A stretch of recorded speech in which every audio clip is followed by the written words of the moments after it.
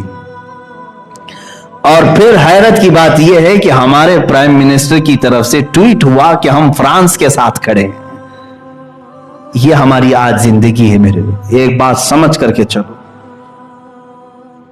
تمہیں کیا ضرورت تھی اس میں کودنے کی؟ اگر انڈیا کا کوئی پرائم منسٹر ہو, کچھ بھی ہو, یہ جب ایشو پوری دنیا کے مسلمانوں کا آ گیا, اور ہندوستان میں خود 25 کروڑ مسلمان ہیں, تمہیں ان کی بھی بھاوناؤں کا خیال کرنا چاہیے تھا.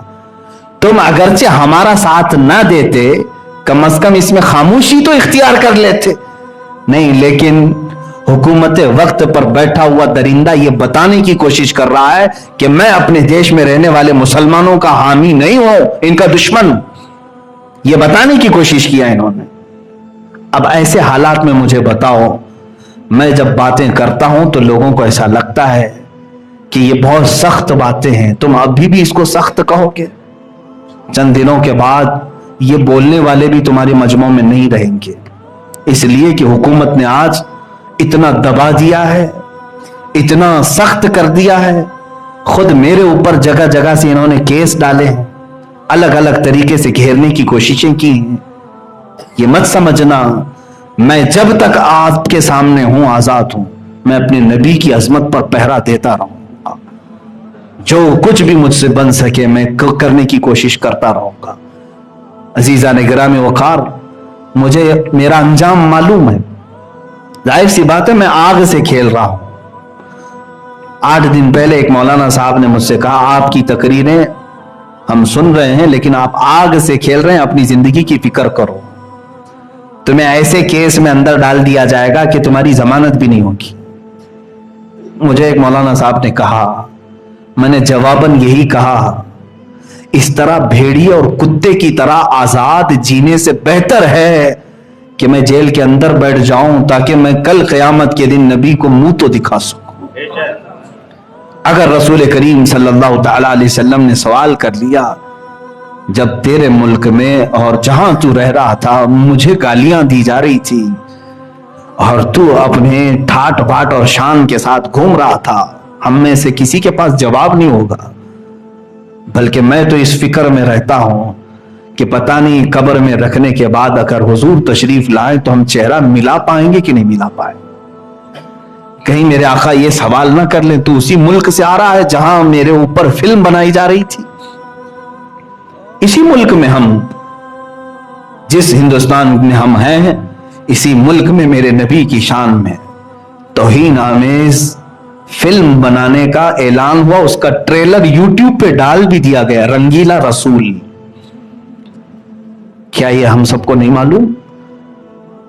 میرے نبی کو رنگیلا کہہ کر کے فلم بنانے کا اعلان تک کر دیا گیا. 25 کروڑ مسلمان, ان میں بہتوں کے لیڈر بھی ہیں, بہت سارے سیاست میں بھی ہیں, لیکن ان کو کفار و مشرکین کی گود میں بیٹھنے کے علاوہ کوئی کام نہیں ہے. ان کی ہاں میں ہاں ملاتے ہوئے رہ گئے, مگر میری نبی کی عظمت پر کوئی بات کرنے والا نہیں آیا. اکا دکا ہوں گے الا ماشاء اللہ, میں سب کی بات نہیں کر رہا ہوں, لیکن یاد رکھنا اب اللہ ہم پر ذلت کو مقرر کر دے گا. یہ میرا میسج یاد رکھنا. وجہ یہ ہے کہ تم نے اپنی زندگی کو اہمیت دے دی, نبی کی ذات کو کوئی اہمیت نہیں دیتے ہو. تمہارے اوپر اگر کچھ ہو جائے تو تم آسمان سر پر اٹھا لیتے ہو, لیکن رسول پاک کی ذات کے لیے تم میں سے کوئی کھڑے ہونے کو تیار نہیں ہوتا. میرا یہ پیغام سارے مسلمان سنیں, میں سب تک یہ بات پہنچا رہا ہوں. اقبال نے سچ کہا, بمصطفیٰ برساں خیش کے دی ہم آوست, گر بہ نہ رسیدی تمام بول حبیس. اے بندے تو اپنے آپ کو رسول تک پہنچا لے, یہی دین ہے پورا تیرا. اور اگر تو ان کی ذات میں سیریس نہیں ہوا تو تجھ میں اور ابو لہب میں کوئی فرق نہیں رہ گیا.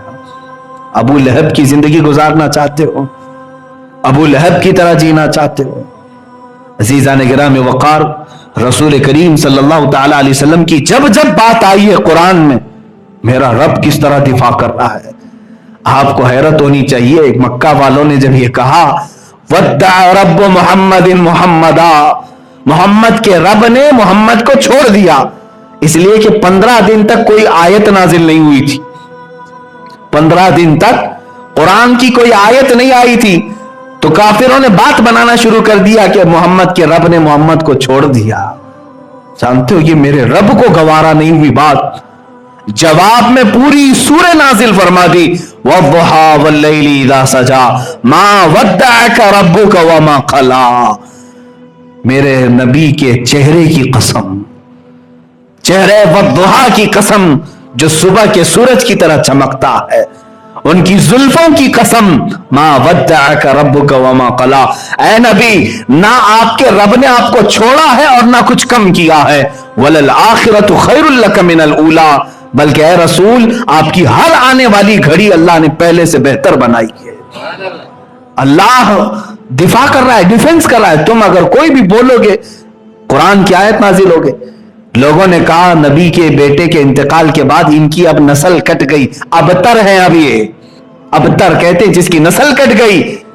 حضور کو جب کسی نے تانا مارا تو اللہ نے آیت نازل کی, بلکہ پوری سورہ, انا اعطیناک الکوثر فصل لربک وانحر ان شانئک هو الابتر. اے نبی ہم نے تو آپ کو کوثر عطا کیا ہے, خیر کثیر عطا کیا ہے, آپ اٹھیں اپنے رب کی عبادت کریں, قربانیاں کریں. اور آپ کو جس نے دشمن نے کہا کٹی ہوئی نسل, اللہ فرماتا ہے ان شانئک هو الابتر, اے محبوب آپ کا دشمن کٹی ہوئی نسل کا ہے, آپ نہیں. اور میرے مولا نے سچ فرمایا, پوری دنیا کے خطے میں گھوم کر کے دیکھ لو, ہر علاقے میں سادات کہیں نہ کہیں نظر آئی جائیں گے. میرے نبی کی آل ہر جگہ ہے, لیکن بتاؤ ابو لہب کا بیٹا کہاں ہے آج, اس کی اولاد کہاں ہے جس نے کہا تھا حضور کو کہ ان کی نسل کٹ گئی. جب جب میرے نبی کونین صلی اللہ علیہ وسلم پر کسی نے انگلی اٹھائی, اللہ تعالیٰ نے فوراً آیت نازل کر دی. ابو لہب نے کہا تھا حضور نے جب سب کو جمع کیا, کہا میں اللہ کا آخری رسول ہوں, اللہ ایک ہے, تم سب یہ بتوں کو چھوڑ دو. اس نے کھڑے ہو کر کے کہا تھا تبن لک یا محمد, اے محمد تمہارے ہاتھ برباد ہو جائیں, معاذ اللہ, کیا تم نے اس لیے ہم کو جمع کیا. یہ کہہ کر کے نکلا, پہلی گالی دیا تھا اس نے. حضور کو اس وقت تک کسی نے بھی برے جملے نہیں کہے تھے, کیونکہ 40 سال تک حضور کے اخلاق پر کوئی بات کرنے والا نہیں تھا. پہلی مرتبہ ابو لہب نے جب یہ کہا تبن لک یا محمد, معاذ اللہ رب العالمین, اے محمد تمہارے ہاتھ خراب ہو جائیں, فلاں ہو جائیں, معاذ اللہ. جانتے ہو رب تعالیٰ خاموش نہیں, اللہ نے پوری سورہ نازل کر دی, تبت یدا ابی لہب و تب, ابو لہب کے دونوں ہاتھ برباد ہو جائیں, ہمیشہ کے لیے تہس نہس ہو جائیں. اور پوری سورہ اس کی مذمت میں نازل کر دی. ایک بار ابو لہب نے میرے نبی سے کہا ہوگا, لیکن رب نے قرآن میں اتار کر کے کروڑوں مسلمانوں کی زبان سے اس کی مذمت کرائی, اور قیامت تک کرتے رہیں گے. جب جب تبت یدا پڑھتے رہیں گے ابو لہب پر لعنت ہوتی رہے گی. یہ میرے نبی کی عظمت کو قرآن نے یوں کہا ہے, جب کبھی کوئی گالی دے اللہ رب العزت ڈیفنس میں آ گیا, رب تبارک و تعالی دفاع میں آ گیا. ایک بات یاد رکھنا, جو نبی کی عزت اور عظمت پر پہرا دینے کے لیے کھڑا ہوتا ہے وہ اپنے رب کی سنت پر کھڑا ہو رہا ہے, وہ اپنے مولا کی سنت پر آ رہا ہے کہ اللہ تعالیٰ گوارا نہیں کرتا اپنے نبی کی شان میں توہین, میں تو امتی ہوں کیسے برداشت کروں. مجھے وہ بات یاد آتی حضرت خباب رضی اللہ تعالیٰ عنہ, اللہ اللہ، مکہ مکرمہ کے ظالموں نے گھیر کر کے ایک صحابی کو سولی پر چڑھا دیا تھا، سارے لوگ جمع تھے، پتھر مار رہے تھے، اور جب باندھا گیا ان کو کھمبے سے تو ان کے ناخنوں کو پکڑ سے کھینچا، ان کی ناک کو کاٹا، کان کو کاٹا، ہونٹ کاٹے، مسلا کر دیا، ان کی آنکھوں میں سلائیاں پھیر دی، اور اس کے بعد کسی نے پکار کر کہا، اے خباب، اے خبیب، کیا ہی اچھا ہوتا کہ تمہاری جگہ محمد ہوتے اور تم آرام کر رہے ہوتے، انہی کی وجہ سے تو تم یہاں تک پہنچے ہو، اتنی سزا ہو رہی ہے، سب کٹ گیا ہے، خون جاری ہے، مجال ہے کہ وہ سن کر کے خاموش رہے ہو۔ اسی سولی کے پھندے پر ہی چلانے لگے، اے خبردار میرے نبی کے بارے میں بولنے والوں، میرے جسم کے ٹکڑے ٹکڑے کر لو، میں گوارا کروں گا، میرے نبی کے تلووں میں کانٹا بھی چبھے، خباب کو برداشت نہیں ہوگا۔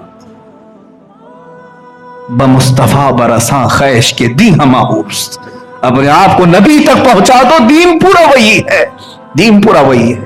صحابہ نے ہمیں یہی سکھایا ہے۔ آج تم اپنے لیے جی رہے ہو، اپنے مفاد کے لیے، اپنے مقاصد کے لیے، اپنے مطالب کے لیے، ہم اسی کے تو رہ گئے۔ اسی لیے میرے مرشد نے کہا تھا، بلہوس سن سیم و زر کی بندگی اچھی نہیں۔ بلہوس کہتے ہیں خواہشات کا پجاری، بلہوس سن سیم و زر کی بندگی اچھی نہیں، ان کے در کی بھیک اچھی، سروری اچھی نہیں۔ ان کے در کی بھیک لے لو، یہ چلے گا، سروری اچھی نہیں۔ بادشاہ بننے میں تمہیں کیا رہ جائے گا، یہ تاج اچھالے جائیں گے۔ ایک بار نبی کی غلامی میں آ کر کے دیکھو، قیامت تک تمہیں امر کر دیا جائے گا، زندہ رکھ دیا جائے گا۔ لوگوں کے دلوں میں مولا تعالیٰ تمہاری ایسی عظمت بٹھاتا ہے کہ تم پھر یادوں میں کبھی نہیں مرو گے۔ ایک بار ان کے ہو کر کے تو دیکھو۔ اپنے آپ کے لیے جینا، سیلفش ہو کر کے جینا، اس کو چھوڑو۔ ابھی ابھی ماضی میں ہم نے دیکھا پاکستان کی سرزمین پر ایک عاشق رسول کا جنازہ، امیر المجاہدین قبلہ خادم حسین رضوی رحمۃ اللہ علیہ، 8 دن ہوئے ہوں گے، 8-10 دن، پچھلے جمعہ انتقال ہوا۔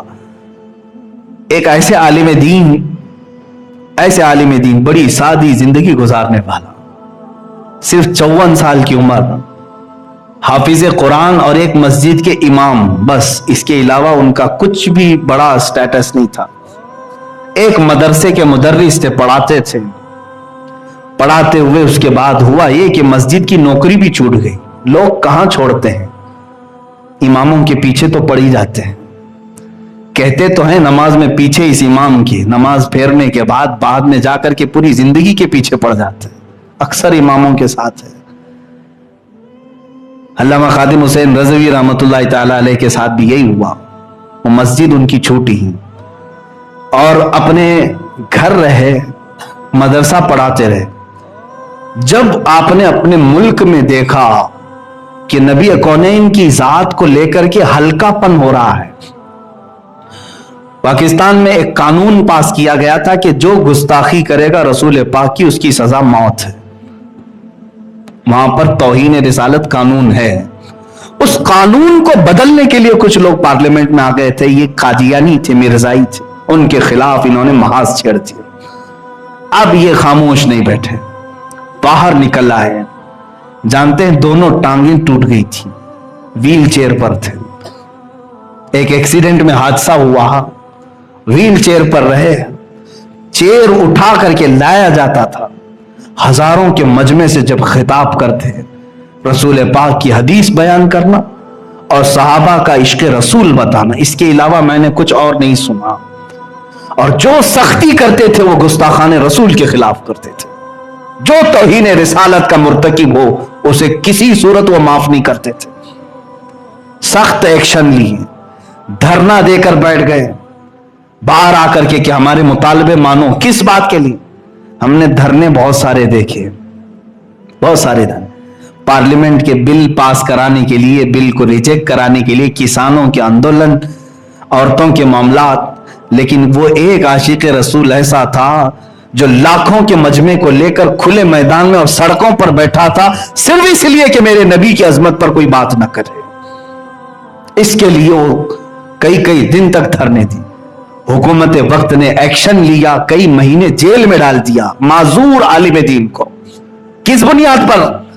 عشق رسول کی باتیں کر رہا تھا.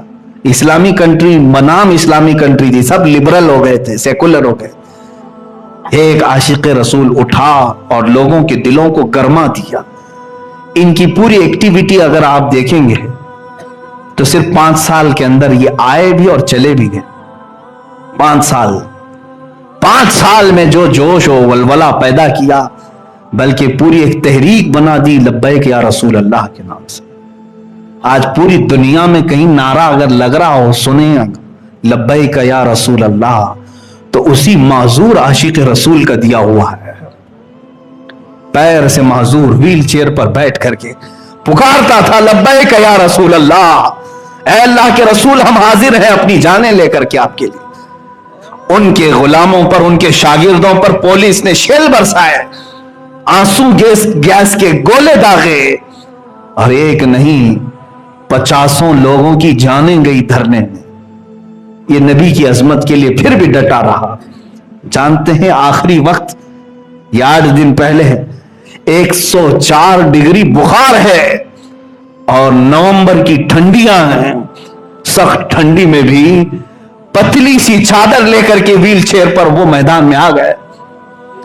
ڈاکٹروں نے کہا تھا اتنا بخار ہے آپ کو ہوا نہ لگے. انہوں نے یہ کہا کہ اگر نبی کونین نے مجھے سوال کر لیا کہ میرے سارے غلام میدان میں تھے, تو گھر میں کیوں بیٹھا تھا, تو میں اپنے لنگڑے پن کا عذر نہیں پیش کر سکوں گا, مجھے جانا ہے.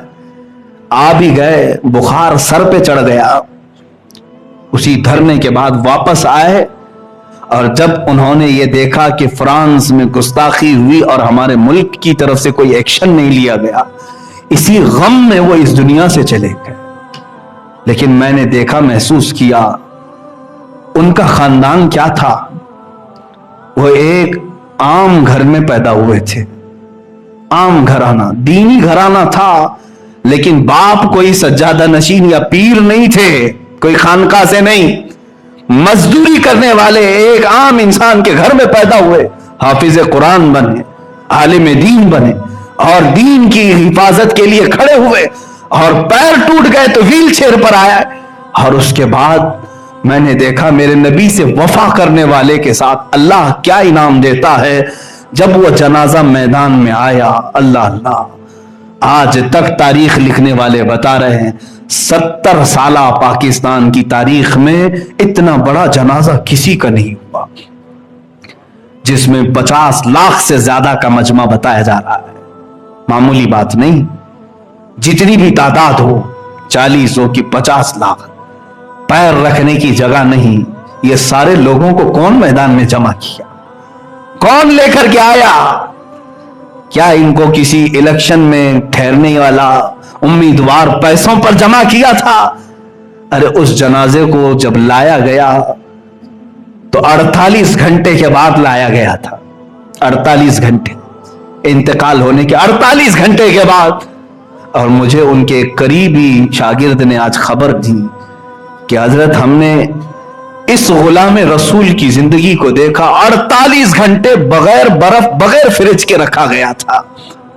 اور جب جنازہ لے کر کے ہم اٹھے ہیں 48 گھنٹے تک نہ ہم نے ناک میں روئی رکھی نہ کانوں میں روئی رکھی تھی. کوئی بھی انتقال کر جائے تو ناک اور کان اس لیے بند کرتے ہیں کہ ہوا اندر جاتی ہے, پیٹ پھول جاتا ہے, جسم پھول جاتا ہے. 48 گھنٹے کے بعد بھی وہ عاشق رسول جا رہا تھا تو ایسے جیسے کہ آرام سے سویا ہوا دولہا جا رہا ہو, جسے شان سے لے جایا گیا اور میرے عزیزوں قبر میں اتارا گیا. موت اس کی جس کا کرے زمانہ افسوس, یوں تو یہاں سبھی آئے ہیں مرنے کے لیے. میں نے یہ محسوس کیا, جو زندگی اپنی میرے نبی کے لیے وار دے, میرے آقا اسے ضائع نہیں ہونے دیتے, پھر اس کو سارے لوگوں کے دلوں کا بادشاہ بنا دیا جاتا ہے. اگرچہ وہ معذور ہو لیکن لاکھوں قدموں والے اس کی جان پر قربان. بڑے بڑے پیر, بڑے بڑے آستانے وہاں تک نہیں پہنچ سکے جو ایک عاشق رسول کھڑا ہوا تھا اپنی معذوری میں. عزیزان گرامی وقار, میں پھر اسی بات پر اپنا اختتام کرتا ہوں. اقبال نے سچ کہا، بمصطفیٰ برساں خیش کے دی ہماؤس. اپنے آپ کو رسول تک پہنچا دو کہ دین پورا یہی ہے. اگر بہو نہ رسیدی تمام بو لہبی، اگر ان تک تم نہیں پہنچ سکے تو تجھ میں اور ابو لہب میں کچھ فرق نہیں رہے گا. آج جو حالات ہمارے ہیں، ابو لہب کی طرح جینے کے لیے ہم تیار ہو گئے. میرے نبی کو کوسا جائے، میرے نبی کی زوجہ مطہرہ عائشہ صدیقہ کو معاذ اللہ زانیہ کہا جائے، اس وقت تک اگر ہمارے کان سلامت رہے، ہمارا جسم صحیح سلامت باقی رہا، تو اس کا مطلب ہے کہ ہمارے سے سخت سوال ہونے والے ہیں. تیار رہنا، کسی کا عذر قبول نہیں کیا جائے گا، حتیٰ کہ میرا بھی، میں اپنے لیے بھی کہہ رہا ہوں، عذر نہیں قبول کرے گا رب تعالیٰ. اگر تم یہ کہو کہ مولا میں مجبور تھا، میں کمزور تھا، تو رسول پاک تمہیں بتا دیں گے میں تو تجھ تک دین پہنچانے کے لیے اپنے ننھے بچے بھی قربان کر دیے. تم اگر یہ کہو گے کہ اللہ میں بوڑھا تھا، میں کچھ کر نہیں سکتا تھا، رسول پاک یہ پورا بیان میں کر رہا ہوں ابھی فی الحال، یہی خادم حسین نے کہا تھا. اگر تم میں سے کوئی بوڑھا یہ کہہ دے کہ میں تو کمزور تھا، تو رسول پاک تمہارے سامنے امیر حمزہ کے بڑھاپے کو پیش کر دیں گے. امیر حمزہ کو پیش کر دیں گے جو 60 سال کی عمر میں احد میں آیا، سینہ چاک کر کے ان کا کلیجہ چبایا گیا رسول پاک کے سامنے. حضور کا سگے چچا تھے، سگے چچا. حضور اگر کہہ دیں کہ میں نے وہ سب دیکھ لیا، تو اپنے گھر میں آرام سے سو رہا تھا. اگر تم یہ کہو میں تو مزدور تھا، میں کیا کر سکتا، میرے آقا بلال حبشی کو سامنے کر دیں گے، یہ تو غلام تھا، میرا نام لیتا تو اسے مارا جاتا تھا، اس کی پیٹھ گل گئی تھی. تو کون سا بہانہ پیش کرے گا؟ تم کون سا بہانہ کرو گے؟ عورتوں کے لیے بھی معاملات آئیں گے، تو اگر عورتیں یہ کہہ دیں کہ ہمارے پاس کوئی راستہ ہی نہیں تھا آپ کی عزت پر پہرا دینے کا، میرے نبی اس وقت حضرت سیدہ سمیہ کو پیش کر دیں گے. ایک یہ بھی خاتون ہے جس کی عمر بڑھاپے کو پہنچ گئی ہے، کافروں نے صرف اس کو مارا کیوں تھا؟ اس لیے کہ نبی کی بات کرتی تھی، حضور اکرم صلی اللہ علیہ وسلم کی محبت کی بات کرتی تھی. مکہ والوں نے سیدہ سمیہ کو یوں ہی نہیں مارا، بلکہ ان کے ہاتھ اور پیر کو گھوڑے کے چاروں پیروں سے باندھ کر کے دوڑایا تھا. سمیہ کو دوڑایا گیا تھا گھوڑے کے پیروں سے باندھ کر کے، پھر ابو جہل نے ان کی شرمگاہ پر نیزہ مار کے شہید کیا تھا. میرے آقا اگر سیدہ سمیہ کو پیش کرتے تو کیا بہانہ ہمارے پاس رہے گا؟ کوئی عذر ہے ہمارے پاس تو بتاؤ. اگر تم یہ کہو کہ میں جوان تھا، ابھی شادی ہوئی، میرے آقا حضرت حنزلہ کو پیش کر دیں گے. یہ حنزلہ ہے، آج شادی کیا ہے، آج سہاگ رات تھی، بس نبی کی بات کانوں میں آ گئی کہ کوئی دشمن میرے نبی پر حملہ کر رہے ہیں. اپنی بیوی سے کہا، اے شریک حیات الوداع، میں جا رہا ہوں، زندگی باقی رہی تو ملاقات ہوگی، ورنہ قیامت میں ہم ملیں گے. نکل گئے. غسل کی حاجت تھی اپنی بیوی سے اٹھنے کے بعد، غسل تک نہیں کیا حنزلہ نے، احد میں شریک ہو گئے، اور دوسرے دن دیکھا گیا تو ان کی شہادت بھی ہو چکی تھی، انتقال بھی ہو. اگر جوانوں تم کہو گے کہ ابھی شادی ہو رہی تھی اس لیے میں نے کوئی ایکشن نہیں لیا، نبی کونین تمہارے سامنے حنزلہ کو پیش کر دیں گے. اس کی تو آج ہی شادی ہوئی تھی. عبداللہ اسود وہ صحابی ہیں جن کو حضرت عثمان غنی نے شادی کے لیے پیسے دیے تھے، جا سامان خرید کر کے لاج تیری شادی. لیکن شام کو اعلان ہوا کہ نبی کی ذات پر حملہ ہو رہا ہے، یہ مجاہد صحابی شادی کا سامان لینے کی بجائے تلواریں خریدنے چلا گیا. گھوڑا خرید لایا، تلوار لے آیا، کہا شادی کر کے اس جی کر کے کیا فائدہ اگر میری نبی کی عزت باقی نہیں رہی. میرے عزیزوں، پھر میں یہی کہتا ہوں، بمصطفیٰ برساں خیش کے دی ہماؤس، اپنے آپ کو نبی کی ذات تک پہنچا دو، دین یہی ہے. اگر بؤ نہ رسیدی تمام بو لہبیس، اگر ان تک نہیں پہنچے تو یہ سب بو لہبی ہے، تم میں اور ابو لہب میں فرق نہیں. آج میرے جذبات یہاں تک مجھے بولنے پر مجبور کی، اس لیے کہ میرے نبی کی بات. میرے عزیزو، آج دل ٹکڑے ٹکڑے ہے، آج ہمارا جسم پارا پارا ہونا بھی چاہیے.